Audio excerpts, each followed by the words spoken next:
السلام علیکم ناظرین، آج کے ویڈیو میں ہم حضرات اصحاب کہف کا مکمل واقعہ بیان کرنے والے ہیں کہ کس طرح وہ ایک ظالم بادشاہ سے بچ کر ایک غار میں چلے گئے اور وہیں سو گئے۔ جب سینکڑوں برس بعد وہ جاگے تو ان کے ساتھ کیا واقعہ پیش آیا۔ تو شروع کرنے سے پہلے آپ سے درخواست ہے کہ اس چینل کو سبسکرائب کر دیں اور ویڈیو کو لائک کر دیا کریں۔ تو چلے شروع کرتے ہیں۔ ملک روم میں ایک بادشاہ تھا جس کا نام دقیانوس تھا۔ اللہ تعالیٰ نے اس کو بہت بڑی سلطنت دے رکھی تھی اور فوج و لشکر بہت کثیر تعداد میں تھا۔ اتفاقاً ایک روز کسی قاصد نے آ کر اس بادشاہ سے کہا کہ فلاں بادشاہ تیرے ساتھ لڑنے کو تیاری کر رہا ہے اور اپنی کثیر تعداد میں تیرے مقابلے کے لیے آنا چاہتا ہے۔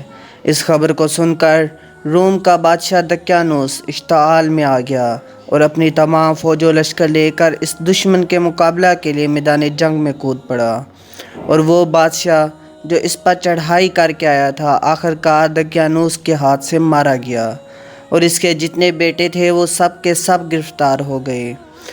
بعض مورخین نے لکھا ہے کہ اس بادشاہ کے 6 بیٹے تھے اور بعض کہتے ہیں کہ 5 بیٹے تھے۔ بادشاہ روم دقیانوس نے سب کو اپنی خدمت خاص میں رکھا، صرف ان میں سے ایک کو عہدہ جائے ضرور دیا تھا۔ جب بادشاہ دقیانوس جائے ضرور کو جاتا تو اس سے آبدست کروا لیتا، اور اس کا سبب یہ تھا کہ وہ ایسا جوان تھا کہ اس کا ہاتھ جائے مقد پر نہیں پہنچ پاتا تھا، بڑا عظیم البدن تھا، اور یہ بھی بعض مورخین لکھتے ہیں کہ وہ ملعون خدائی کا دعویٰ بھی کرتا تھا۔ پس اللہ تعالیٰ نے ان شہزادوں کو خطاب اصحاب کہف کا دیا، جیسا کہ اللہ رب العزت نے فرمایا: ام حسبت ان اصحاب الکہف والرقیم کانوا من آیاتنا عجبا اذ اوی الفتیۃ الی الکہف فقالوا ربنا آتنا من لدنک رحمۃ وہیئ لنا من امرنا رشدا۔ کیا تو خیال رکھتا ہے غار والے اور کوہ والے ہماری قدرتوں میں اشنبا تھے، جب جا بیٹھے وہ جوان اس کوہ میں، پھر بولے: اے رب، دے ہم کو اپنے پاس سے مہر اور بنا ہمارے کام کو درست۔ یعنی شہزادے مذکور سب کچھ تدبیر اور حلیہ کرنے لگے کہ کیونکہ اس ظالم بدبخت کے ہاتھ سے ہم خلاصی پائیں اور اللہ کی عبادت کریں۔ ایک روز دقیانوس اپنی جائے ضرور کو گیا تھا اور اس غلام کو جسے اس نے اس کام کے واسطے خادم مقرر کیا تھا نہ پایا کہ اس کی مقد کو دہلائے۔ تب اس ظالم ملعون نے خفا ہو کر حکم کیا کہ اس کو اس کے سب بھائیوں کو 100 درے مارے جائیں، اور ان کو تاکید کر دو کہ آئندہ کبھی ایسا نہ ہونے پائے، اور آئندہ سے اپنے کام پر برابر حاضر رہیں اور اپنے کام سے غفلت نہ ہونے پائے۔ اس حکم کو سننے کے بعد وہ شہزادہ جس کو عہدہ جائے ضرور تھا، جب رات ہوئی تو سب بھائیوں کو لے کر بیٹھا۔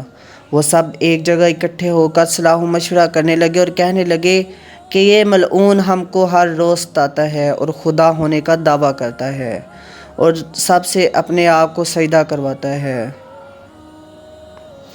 اب ہم کو واجب ہے کہ اس کی خدمت کرنے سے باز رہیں اور یہاں سے کسی طرف نکل جائیں اور اپنے خالق ارض و سما کی عبادت کریں جو آخرت میں ہمارے مرنے کے بعد کام آئے۔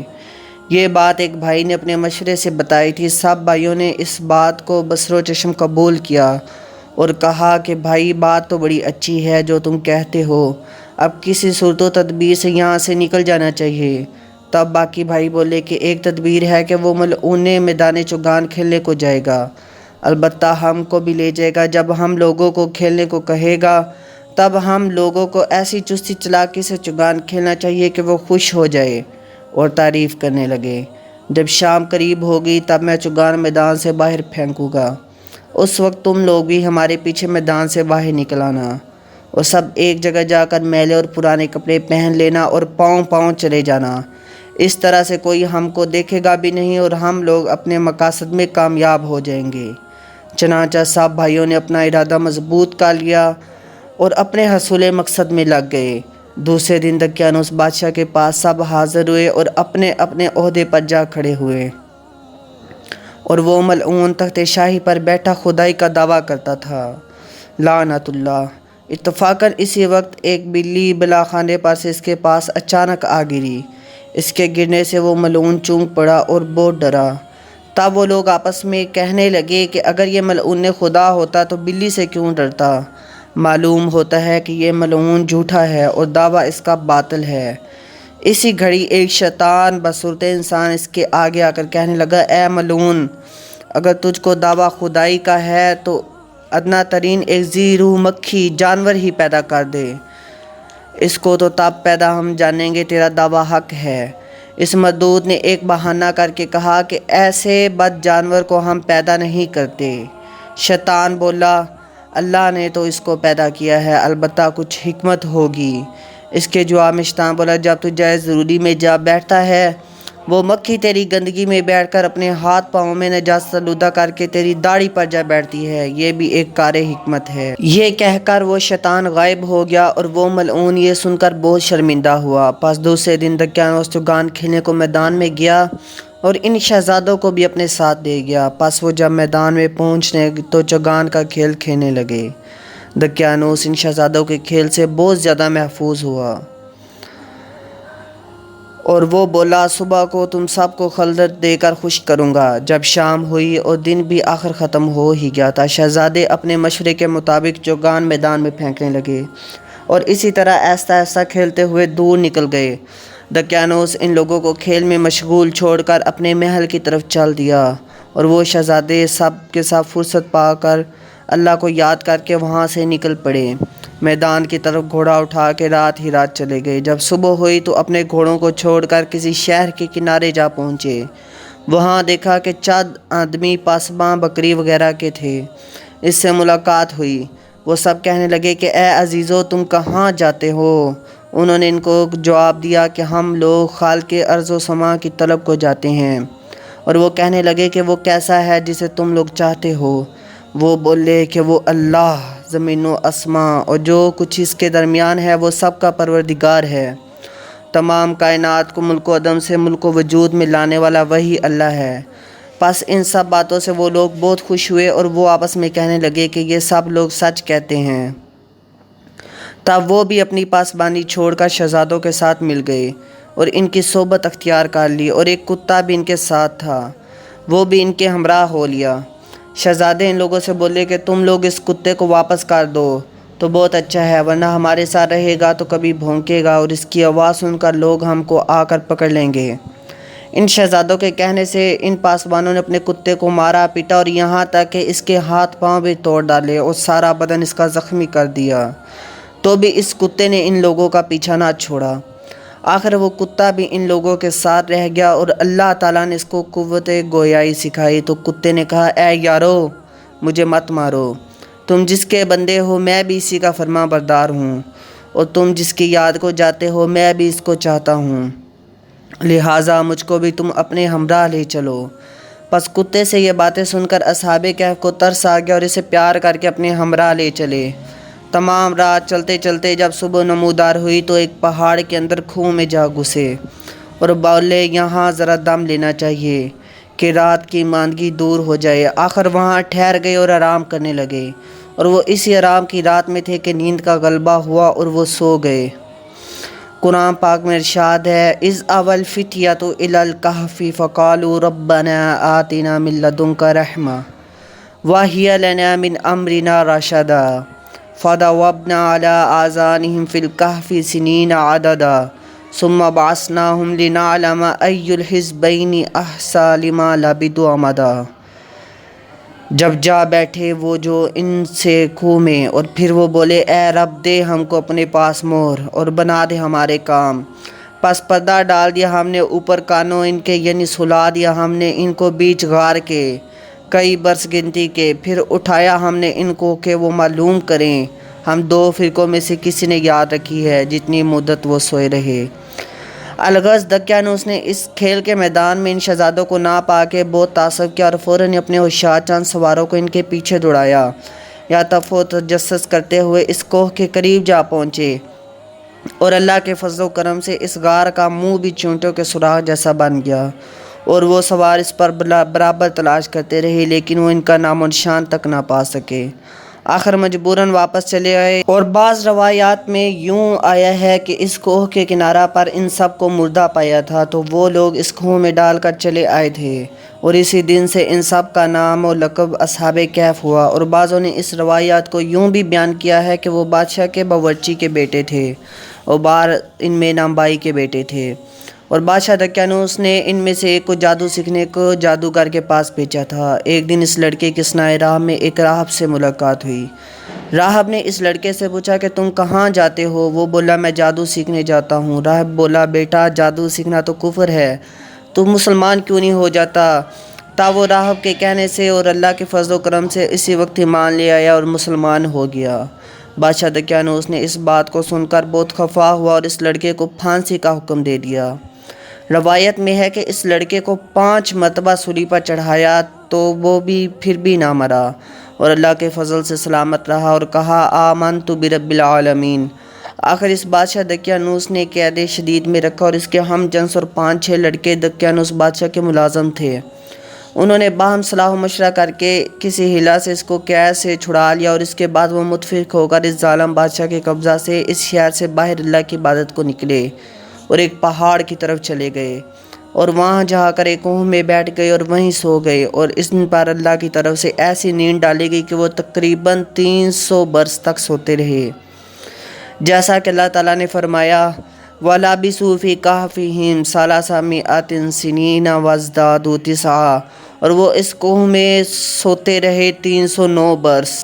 اور اصحاب کہف کے نام یہ ہیں کہ ان کے داد میں بہت اختلافات ہیں۔ یہ سب کے سب اہل روم تھے، اور ان کا غار بھی ارض روم میں ہی ہے، اور بعض کہتے ہیں کہ حضرت عیسیٰ علیہ السلام کے دین میں تھے، اور قاموس میں لکھا ہے کہ ابن قتیبہ رحمۃ اللہ علیہ نے روایت کی ہے کہ اصحاب کہف کا دین و مذہب اللہ تعالیٰ کو معلوم ہے، فقط وہ لوگ صرف توحید پر قائم تھے، اور وہ کسی نبی کی شریعت کے ساتھ منسلک نہیں ہوئے، مگر جس نے اس کی خبر پائی معتقد ہوئے، اور ان کے پاس مکان و زیارت بنا دیا، وہ نصارہ تھے، اور ان کے نام یہ ہیں مکسلمینا، واملیخا، ویکسز، مرکوش، نواز، سانیوش اور سلطتوس۔ اور بعضوں نے کہا ہے کہ مکسمینا، ایلخا، مرتونس، ساربنوس، بطنوس، کشفوتت، زواس، اور 8واں ان کا کتا ہے، لیکن شمار ان کا سوائے اللہ تعالیٰ کے کسی کو معلوم نہیں کہ وہ کتنے آدمی تھے، اسی واسطے ان کے اعداد و شمار میں بہت اختلافات پایا جاتا ہے۔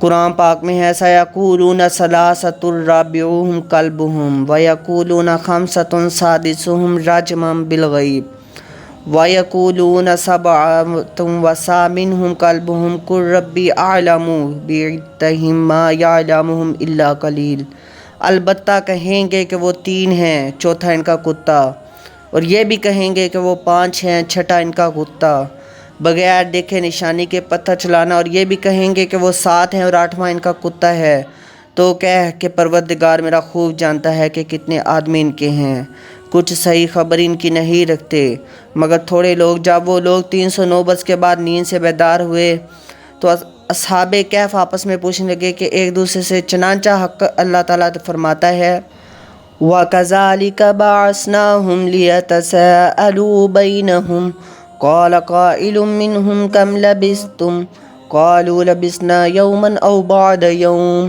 قَالُوا رَبُّكُمْ أَعْلَمُ بِمَا لَبِثْتُمْ فَابْعَثُوا أَحَدَكُمْ بِوَرَقِكُمْ هَٰذِهِ إِلَى الْمَدِينَةِ فَلْيَنظُرْ أَيُّهَا أَزْكَىٰ طَعَامًا فَلْيَأْتِكُمْ بِرِزْقٍ مِّنْهُ وَلْيَتَلَطَّفْ وَلَا يُشْعِرُنَّ بِكُمْ أَحَدًا۔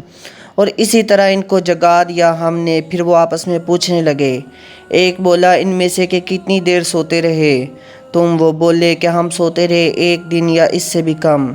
پھر کہنے لگے کہ تمہارا رب بہتر جاننے والا ہے کہ جتنی دیر تم لوگ اس غار میں رہے، اب تم بھیجو اپنے میں سے ایک کو کہ یہ اپنا روپیہ لے کر شہر کو جائے اور وہاں سے کوئی کھانا پاکیزہ لے کر آئے، اور نہایت ہوشیاری سے جائے اور اپنا بھید بھی کسی کو نہ بتائے، اور نہ اپنی رہائش کی خبر کسی کو بتائے، چونکہ وہ تقریباً 300 برس بعد نیند سے بیدار ہوئے تھے تو تمام اصحاب کہف پر بھوک کا غلبہ تھا۔ ان میں سے یملیخا کو شہر میں روٹی لانے کو نامبائی کی دکان پر بھیجا، اور اس کے پاس دینار دقیانوس بادشاہ کی حکومت کا تھا، وہی لے کر وہ روٹی لینے گیا۔ روٹی والے نے یملیخا سے پوچھا کہ میاں یہ دینار کہاں سے لائے ہو؟ کیا تم نے کوئی گڑا ہوا سونا پایا ہے؟ کیونکہ ان میں سے اس دینار پر دقیانوس بادشاہ کا نام دیکھتا ہوں، اور اس بادشاہ کے کرتوتوں کو گزرے ہوئے وہ تو کبھی کا مر چکا ہے، اور اس کا تو کوئی نام و نشان بھی نہیں۔ اب تم ایسا کرو کہ مجھے بھی اس کا کچھ حصہ دو، ورنہ میں تجھے موجودہ بادشاہ کے حضور لے جاؤں گا، اور وہ دیکھتے ہی تم سب سے روپیہ سارا چھین لے گا۔ آخر مجبور ہو کر یملیکھا نے اسے اپنا سارا قصہ بیان کیا۔ یہ سنتے ہی بہت سے آدمی ایک جگہ پر اکٹھے ہو گئے اور یملیکھا کا قصہ سننے لگے، یہاں تک کہ یہ خبر موجودہ بادشاہ تک پہنچی۔ بادشاہ بہت عادل مزاج تھا، اور اس نے یملیکھا کو اپنے حضور میں طلب کر لیا اور یملیکھا سے اس کی گزری ہوئی ساری حقیقت پوچھی۔ بادشاہ کے پوچھنے پر یملیکھا نے کہا کہ ہم لوگ کئی آدمی ہیں، اور بادشاہ دقیانوس کے ظلم سے بھاگ کر فلانے پہاڑ کی کوہ میں جا رہے ہیں، اور بعد ایک مدت کے بعد جب ہم لوگ اپنی نیند سے بیدار ہوئے تو بھوک سے بے تاب ہوئے اور برداشت نہ کر سکے، اور باقی لوگوں کو وہیں بٹھا کر میں اکیلا روٹی لینے کے واسطے شہر آیا ہوں۔ بادشاہ یہ سن کر بہت متعجب ہوا اور علماء تواریخ جاننے والوں کو بلوایا، اور پھر ان سے پوچھا کہ کیا تم لوگ بتا سکتے ہو کہ بادشاہ دقیانوس کون سے زمانے میں گزرا ہے؟